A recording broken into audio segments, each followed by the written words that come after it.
नमस्कार, आप देख रहे हैं मिरर मीडिया। मैं हूं अनुपम कुमार। बढ़ते हैं आज की सुर्खियों की ओर। धनबाद आरपीएफ की बड़ी कार्रवाई, बोकारो से 350 किलो रेलवे का लोहा जब्त, 3 आरोपी गिरफ्तार।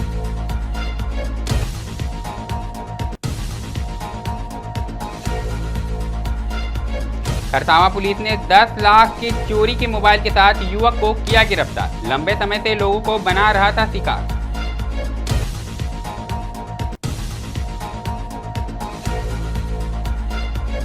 मरम्मत के बाद भी नहीं मिला समाधान, बैंक मोड़ ओवर ब्रिज पर जाम से लोग घंटों रहे परेशान।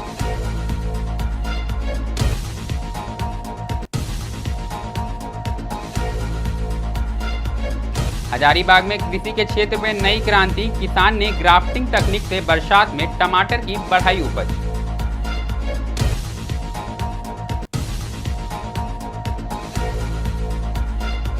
पाकुड़ में तेज रफ्तार का कहर, डंपर और बाइक की टक्कर में युवक की दर्दनाक मौत।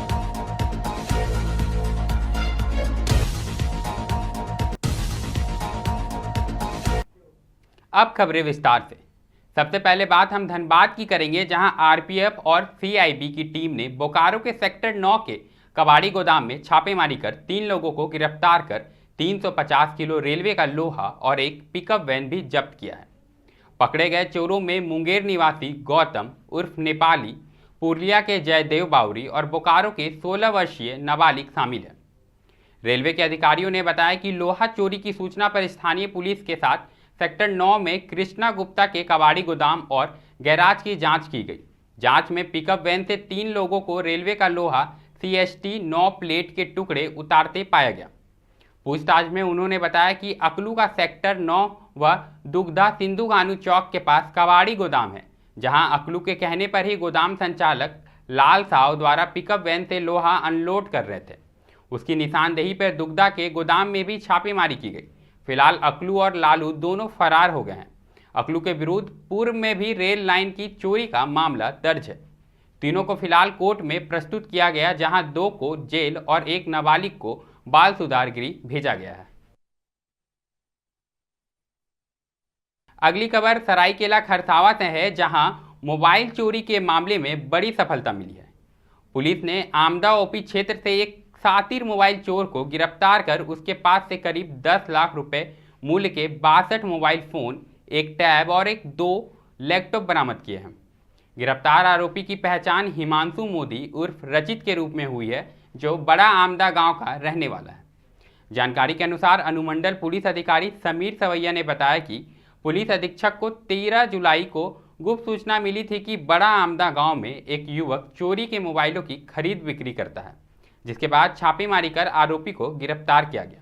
फिलहाल उससे पूछताछ जारी है और उसके साथ जुड़े लोगों की भी तलाश की जा रही है।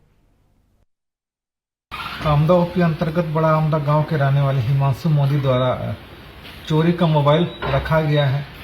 उक्त सूचना के आलोक में छापेमारी किया गया। उसके यहाँ से 62 मोबाइल, एक टैब और 2 लैपटॉप बरामद हुआ है। इसकी अनुमानित कीमत 10 लाख रुपये। इसका कोई आपराधिक इतिहास प्राप्त नहीं हुआ है, लेकिन इनके द्वारा विभिन्न स्थानों से इनको अभी तक तो यहाँ स्थानीय चोरी से इसका कोई कनेक्शन प्राप्त नहीं हुआ है। नहीं, हर जितनी भी हाट ट्रेन से ही होते हैं ये सब ट्रेन बाहर से ही किया, सरायकेला के बाहर किया गया, इसका है बाहर का। और अभी चूंकि मोबाइलों की संख्या ज़्यादा है तो इसकी जांच की जा रही है और आगे अग्रतर कार्रवाई की जाएगी। आ जाएगा। पुरस्कार के लिए अनुशंसा किया जाएगा निश्चित रूप से। अगली खबर धनबाद से आई है, जहां शहर के बीचों बीच स्थित बैंक मोड़ ओवर ब्रिज की मरम्मत के बाद भी दोनों लेन पर अब आवागमन शुरू करा दिया गया है, लेकिन इसके बावजूद ट्रैफिक जाम की समस्या जस की तस बनी हुई है। मंगलवार को भी लोगों को घंटों ब्रिज पर जाम से परेशानी झेलनी पड़ी। सुबह से ही वाहनों की लंबी कतारें लग गई, जिससे लोग काफी परेशान दिखे। अब देखना होगा कि जिला प्रशासन आगे क्या कुछ कदम उठाती है और लोगों को इस जाम से कब तक निजात मिल पाती है।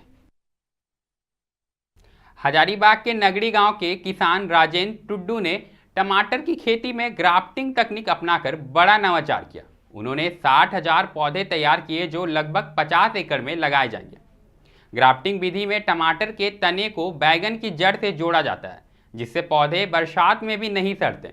बैंगन की जड़ अधिक पानी सह सकती है, जिससे 90% पौधे बचते हैं और 6 से 9 महीने तक फल देते हैं। फिलहाल राजेंद्र नारी ऊर्जा फार्मा प्रोड्यूसर कंपनी और स्पोर्ट्स संस्था की मदद से यह पौधे तैयार कर रहे हैं। अब वह अन्य किसानों के लिए भी ग्राफ्टिंग पौधे उपलब्ध करा रहे हैं। यह तकनीक उत्पाद बढ़ाने और नुकसान घाटा में मददगार साबित हो रही है। हजारीबाग जैसे टमाटर उत्पादक क्षेत्र में यह एक नई क्रांति साबित हो सकती है। अगर इस ग्राफ्टेड पौधा को लेके अगर बात करेंगे तो जो ट्रेडिशनली यहाँ पे जो लगता है नॉर्मल जो मिट्टी सहित पौधा लगा रहे थे या नर्सरी मिट्टी में नर्सरी डाल के जो पौधा लगा रहे थे मेन फील्ड में, उसमें मरने का शिकायत बहुत ज़्यादा है इस क्षेत्र में। तो उससे किसान सारे परेशान थे, वो दूसरे क्रॉप में कन्वर्ट कर रहे थे क्योंकि खेती तो करना ही है। तो उसी का एक सॉल्यूशन आया है ग्राफ्टेड। तो ग्राफ्टेड में क्या है कि ये कॉस्ट थोड़ा सा बढ़ता तो है, क्योंकि नॉर्मल पौधा अगर देखें तो 1 से सवा रुपया में आता है। ग्राफ्टेड पौधा वो 10 रुपया पड़ता है एक पौधा का।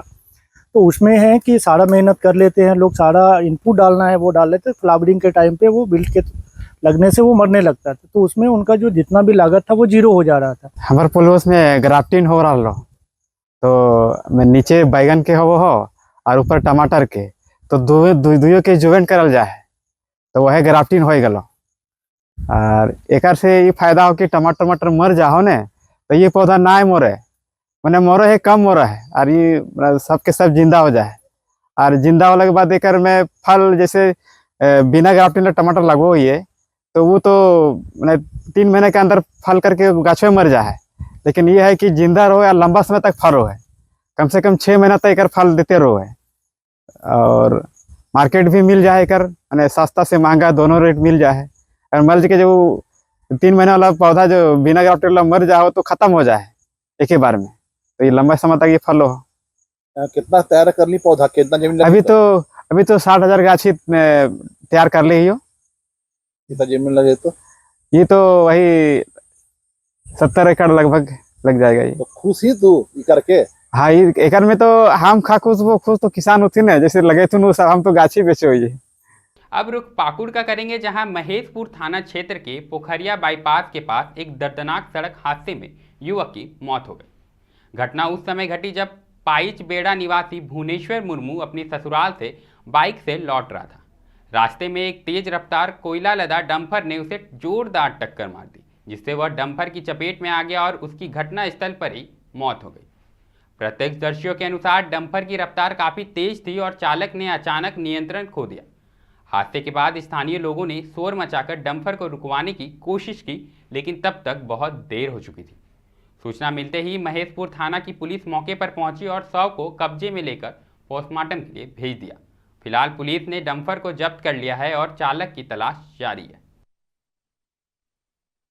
जमशेदपुर के गोलमुरी के केवल बस्ती स्थित सीपी समिति मध्य विद्यालय में नवगठित प्रबंधक समिति का शपथ ग्रहण समारोह भव्य रूप से संपन्न हुआ।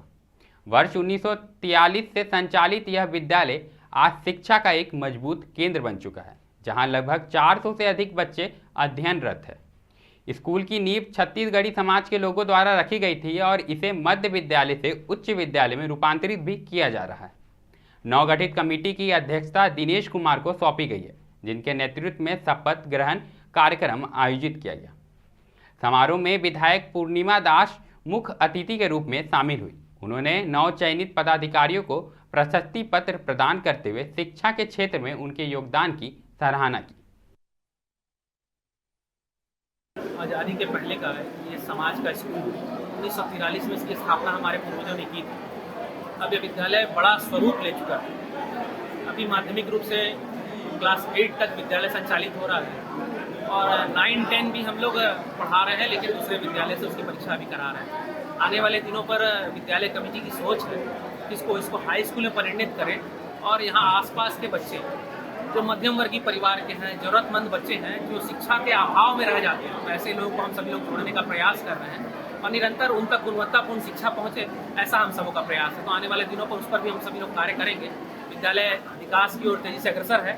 आने वाले दिनों पर गुणवत्तापूर्ण शिक्षा के साथ साथ उच्च शिक्षा भी हो, इसका प्रयासरत हम सभी लोग। कितने मनोनीत लोगों को आज शपथ ग्रहण कराएं? लगभग 40 लोगों ने आज मनोनयन हुआ है जो विभिन्न दायित्वों पर हैं और सभी लोग निष्ठा। खबरों के दौर में फिलहाल इतना ही। ऐसे ही तमाम खबरों से हम आपको अपडेट कराते रहेंगे। देखते रहें मिरर मीडिया।